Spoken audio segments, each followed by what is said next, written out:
இப்போ அதே மாதிரி இப்போ நீங்கள் வந்து இந்த வேக்கன்சி இடம் சூஸ் பண்ணுறீங்க பார்த்தீங்களா, இது ஒரு JE2க்கு தான். JE2லேருந்து வேக்கன்சி சூஸ் பண்ணிக்கலாம்.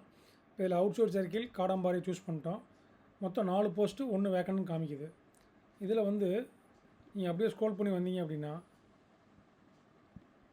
இந்த லாஸ்ட்டில் எல்லாம் சூஸ் பண்ணதுக்கப்புறம் லாஸ்ட்டில் பார்த்தீங்கன்னா பொசிஷன் வரைக்கும் சூஸ் பண்ணதுக்கப்புறம் இதில் அப்ளைடு அப்படின்னு ஒன்று காமிக்குது பார்த்தீங்களா.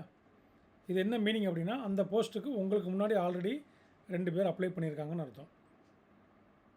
ஸோ அதே மாதிரி நான் லாஸ்ட் வீடியோவில் சொன்னேன்னா அப்படின்னு ஞாபகம் இல்லை. நீங்கள் வேகன்சியை 5 பொசிஷன் சூஸ் பண்ணிக்கலாம், 5 இடம் சூஸ் பண்ணிக்கலாம். ஒவ்வொரு இடத்துக்கு பக்கத்துலேயும் இந்த கன்ஃபார்ம் அப்படிங்கிறத கொடுக்கணும். கொடுத்துட்டு சப்மிட் பண்ணால் மட்டும்தான் அது எடுத்துக்கும், இல்லைன்னா எடுத்துக்காது. தேங்க்யூ.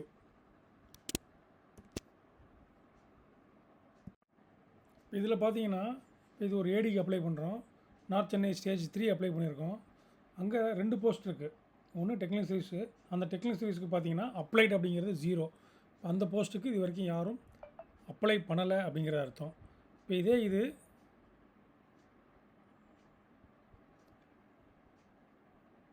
அந்த போஸ்ட்டுக்கு பதிலாக இன்னொரு போஸ்ட் இருக்குது, மெக்கானிக்கலில் எலக்ட்ரிக்கல் அண்ட் கமிஷனிங். இதை சூஸ் பண்ணோன்னு வச்சுக்குவோம்.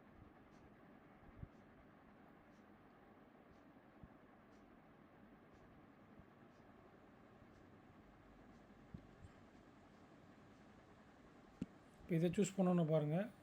இந்த ஏடி போஸ்ட்டை சூஸ் பண்ணோம் அப்படின்னா ஆல்ரெடி அப்ளைடு 1ன்னு காமிக்குதா. ஸோ அப்போ ஆல்ரெடி ஒருத்தர் இந்த போஸ்ட்டுக்கு அப்ளை பண்ணியிருக்காருன்னு அர்த்தம். ஸோ இப்படி எத்தனை பேர் அப்ளை பண்ணியிருக்காங்களோ அது இந்த அப்ளைடு அப்படிங்கிறதுல பார்த்துக்கலாம்.